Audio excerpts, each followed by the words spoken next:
ഒരു വീടിൻ്റെ സമ്പത്തും സമൃദ്ധിയും നിലനിർത്താൻ ഈശാനകോണ് വഹിക്കുന്ന പങ്ക് വളരെ വലുതാണ്. അപ്പം നമുക്കറിയാം ഒരുപാട് വീടുകളിൽ ഈശാന കോണിലുള്ള നിർമ്മിതിയിൽ ഒരുപാട് തെറ്റുകൾ സംഭവിക്കുന്നുണ്ട്. വീടിനകത്തും പുറത്തും സംഭവിക്കുന്നുണ്ട്. അതിൽ ചിലത് ഞാൻ പറയാം. ഒന്ന്, ബഹുഭൂരിപക്ഷം വീടുകളിലും നമ്മളെ കേരളത്തിൽ ഈശാന കോണിലാണ് നമുക്ക് കിച്ചൺ ചെയ്തിരിക്കുന്നത്.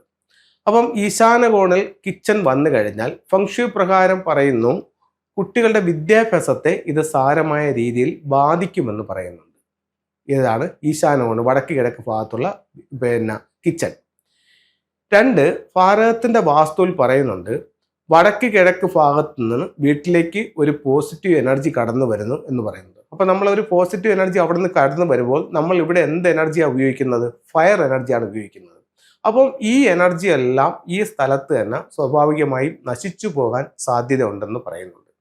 അപ്പോൾ ബഹുഭൂരിപക്ഷം വീടുകളിലും ഈശാന്യത്തിൽ അഗ്നിയുള്ള വീടുകളിൽ അവിടെ സ്വർണം നിൽക്കില്ല. അതെപ്പോഴും ഒന്നുകിൽ പണയത്തിലായിരിക്കും, അല്ലെങ്കിൽ വിറ്റുപോകാനുള്ള സാധ്യത കൂടുതലായിരിക്കും. ഞാൻ പല വീടുകളിലും കൺസൾട്ട് ചെയ്യുമ്പോൾ ഒരുപാട് വീടുകളിൽ ഇത് തന്നെയാണ് അവസ്ഥ.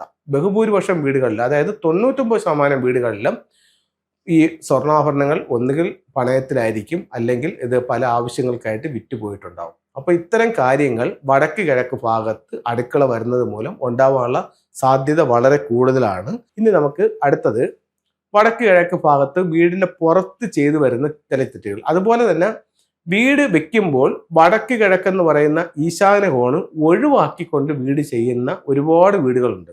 ഇപ്പോഴും പുതിയ പ്ലാനുകൾ നമ്മളിലേക്ക് കറക്റ്റ് ചെയ്യാൻ തരുമ്പോഴും, പുതിയ പ്ലാനുകൾ വരച്ച വീടുകൾ നമ്മൾ കൺസൾട്ട് ചെയ്യാൻ പോകുമ്പോഴും ഈശാന കോണിൽ റൂമില്ലാതെ ഫ്രീ ആക്കി ഇട്ടാക്കുന്ന ഒരുപാട് പ്ലാനുകളുണ്ട്.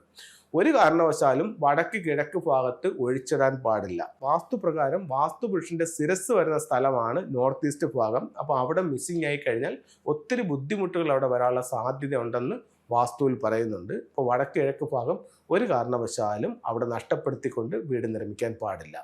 അതുപോലെ തന്നെ വീടിന്റെ പുറത്ത് ഈശാന കോണിൽ സെപ്റ്റിക് ടാങ്കുള്ള ഒരുപാട് വീടുകളുണ്ട്. ഒരു കാരണവശാലും ഈശാന കോണിൽ സെപ്റ്റിക് ടാങ്ക് പാടില്ല.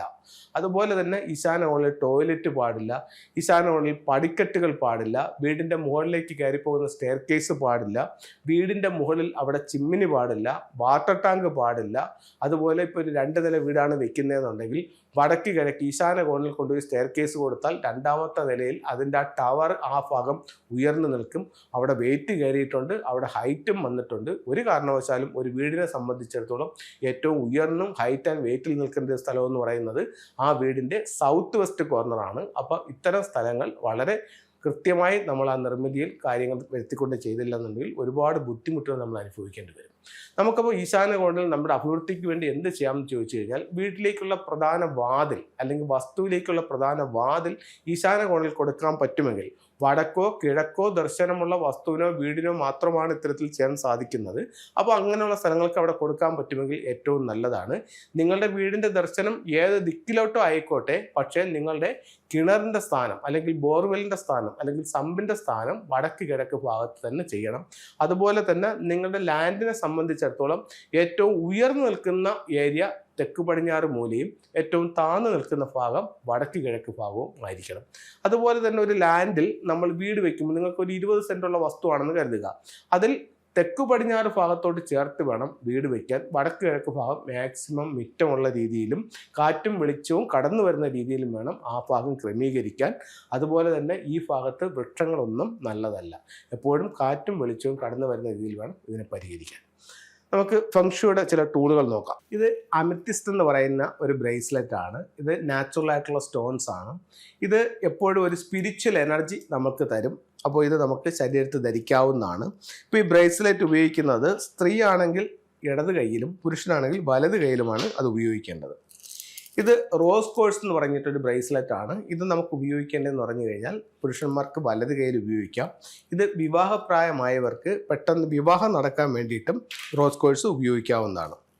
ഇത് കർണേലിയൻ എന്ന് പറഞ്ഞിട്ടൊരു ബ്രേസ്ലെറ്റ് ആണ്. കർണേലിയൻ നമുക്ക് തൊഴിൽപരമായിട്ടുള്ള അഭിവൃദ്ധിക്ക് വേണ്ടിയിട്ട് നമുക്ക് കർണേലിയൻ ഉപയോഗിക്കാവുന്നതാണ്. ഇത് സിട്രിൻ എന്ന് പറഞ്ഞിട്ടുള്ള ഒരു ബ്രേസ്ലെറ്റ് ആണ്. സിട്രിൻ നമുക്ക് വെൽത്തിനെ അട്രാക്ട് ചെയ്യുന്ന ഒരു സ്റ്റോൺ ആണ്. ഇത് സാമ്പത്തികമായിട്ടുള്ള അഭിവൃദ്ധിക്ക് വേണ്ടി ഉപയോഗിക്കാവുന്നതാണ്. ഇതും ഇതുപോലെ തന്നെ സിട്രിൻ്റെ തന്നെ ഒരു ബ്രേസ്ലെറ്റ് ആണ്. ഇത് ഞാൻ സിൽവറിൽ കെട്ടിയിരിക്കുകയാണ്. ഇത് ടൈഗർ ഐ എന്ന് പറയുന്ന ഒരു ബ്രേസ്ലെറ്റ് ആണ്. എപ്പോഴും നമ്മൾ നല്ല ആക്റ്റീവായിട്ട് നിൽക്കാൻ വേണ്ടിയിട്ട് നമുക്ക് ടൈഗർ ഐയെ ഉപയോഗിക്കാവുന്നതാണ്. ഇത് വയറ്റ് കോഴ്സ് എന്ന് പറഞ്ഞിട്ടുള്ള ഒരു ബ്രേസ്ലെറ്റ് ആണ്. വയറ്റ് കോഴ്സ് വരുമ്പോഴത്തേക്ക് കുട്ടികളുടെ വിദ്യാഭ്യാസപരമായിട്ടുള്ള അഭിവൃദ്ധിക്ക് വേണ്ടിയിട്ട് വയറ്റ് കോഴ്സ് ഉപയോഗിക്കാവുന്നതാണ്. ഇത് ലാവ എന്ന് പറഞ്ഞിട്ടുള്ള ഒരു ബ്രേസ്ലെറ്റ് ആണ്. നെഗറ്റീവ് എനർജിയിൽ നിന്നിട്ടും നമുക്ക് പ്രൊട്ടക്ഷന് വേണ്ടിയിട്ട് ഉപയോഗിക്കാവുന്നത്. അപ്പോൾ ഇതെല്ലാം നാച്ചുറൽ ആയിട്ടുള്ള സ്റ്റോൺസുകളാണ്. ഇതിൻ്റെ പെൻഡൻറ്റുകളുണ്ട്, ഇതിൻ്റെ മാലകളുണ്ട്. ഇതൊക്കെ നമ്മുടെ ഓരോരുത്തരുടെ ആവശ്യപ്രകാരം ധരിക്കാവുന്നതാണ്. പലർക്കും വളരെ സംശയം എന്ന് ചോദിച്ചു കഴിഞ്ഞാൽ ഇത് ഡേറ്റ് ഓഫ് ബർത്തോ നാളോ ഉപയോഗിച്ചിട്ടാണോ ഇത് ധരിക്കുന്നതെന്ന് ഒരുപാട് ആൾക്കാർ ചോദിക്കുന്നുണ്ട്. അല്ല, ഇത് നമ്മുടെ ഓരോരുത്തരുടെ ആവശ്യങ്ങൾ അനുസരിച്ച് ധരിക്കാം. അതേസമയം നമ്മുടെ രത്നങ്ങൾ, അതായത് നവരത്നങ്ങൾ പോലുള്ള ഇത്തരത്തിലുള്ള രത്നങ്ങളാണെന്നുണ്ടെങ്കിൽ ഇത് നമുക്ക് നമ്മുടെ ഓരോരുത്തരുടെയും നാളും ഡേറ്റ് ഓഫ് ബർത്തും സമയം അനുസരിച്ചിട്ടാണ് ഓരോ രത്നങ്ങൾ ഏതാണെന്ന് തീരുമാനിക്കാതും അതിൻ്റെ ദിവസം അനുസരിച്ച് അതിൻ്റെ വിരലനുസരിച്ചിട്ടാണ് അത് ധരിക്കുകയും ചെയ്യേണ്ടത്.